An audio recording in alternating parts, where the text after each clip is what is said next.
നിങ്ങളൊന്ന് ആലോചിക്കണം. CPM-ന്റെ സംസ്ഥാന സെക്രട്ടറിയെ കണ്ടിട്ട് നിങ്ങളുടെ സർക്കാരിന്റെ മുഖ്യമന്ത്രി നടത്തുന്ന ഈ ആഭ്യന്തര വകുപ്പ് മുഴുവൻ 29 വകുപ്പാണ് നിങ്ങളുടെ മുഖ്യമന്ത്രി കൈകാര്യം ചെയ്യുന്നത്. 4 ചായപ്പീടിക കൈകാര്യം ചെയ്യാൻ പറ്റുമോ എന്നാണ് അൻവർ ചോദിച്ചത്.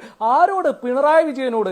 കത്തികൾക്കും വടിവാളുകൾക്കും ഇടയിലൂടെ ബ്രണ്ണൻ കോളേജിലെ അടിതടകളുടെ സ്വപ്നങ്ങൾ കണ്ട് ഈ 79-ാം വയസ്സിലും ഞെട്ടിയുണരുന്ന പിണറായി വിജയനെ, കേരളത്തെ ശ്രീകൃഷ്ണനെ പോലെ ഗോവർദ്ധനഗിരി പൊക്കിയെടുത്ത് പ്രളയത്തിൽ നിന്ന് രക്ഷിച്ച ശ്രീകൃഷ്ണനെ പോലെയുള്ള കേരളത്തെ രക്ഷിച്ചെടുത്ത പിണറായി വിജയനോട് PV അൻവർ എന്ന എവിടെയോ നിലമ്പൂർ എന്ന് പറയുന്ന ഒരു കുഞ്ഞു മണ്ഡലത്തിൽ സ്വന്തം കാശിന്റെയും തിണ്ണമിടുക്കിന്റെയും ബലത്തിൽ ജയിച്ചൊരു MLA ചോദിക്കുകയാണ് 4 ചായപ്പിടി കൈകാര്യം പറ്റുവോടോ തനിക്കെന്ന് ചോദിക്കുമ്പോൾ വാപത്തി നിന്നുകൊണ്ട് ക്ലിഫേഴ്സിൽ വരൂ, നമുക്ക് സംസാരിക്കാമെന്ന് പിണറായി വിജയൻ പറയുകയും അൻവറിന്റെ പരാതി ഗൗരവമുള്ളതാണെന്ന് MV ഗോവിന്ദൻ പറയുകയും ചെയ്യുമ്പോൾ സത്യത്തിൽ ഇടതുപക്ഷം എന്ന് പറഞ്ഞ് ഇടതുപക്ഷമെന്ന് വർഗവികാരമെന്ന് തൊഴിലാളി വർഗ രാഷ്ട്രീയമെന്ന് പറഞ്ഞ് നമ്മളുടെ മുന്നിൽ ഈ കൊടിയുമായി എത്തുന്ന മനുഷ്യരെ നോക്കിക്കൊണ്ട്, അതിന്റെ നേതാക്കളെ നോക്കിക്കൊണ്ട് നമ്മൾ സഹതാപത്തോടെ അനുതാപത്തോടെ കരുണയോടെ ചിരിക്കുകയാണ്. PV അൻവർ എന്ന് പറയുന്ന രാഷ്ട്രീയ ധനിക മുതലാളി പറയുകയാണ്, ഞാൻ ഫോൺ ചോർത്തിയിട്ടുണ്ടെന്ന്.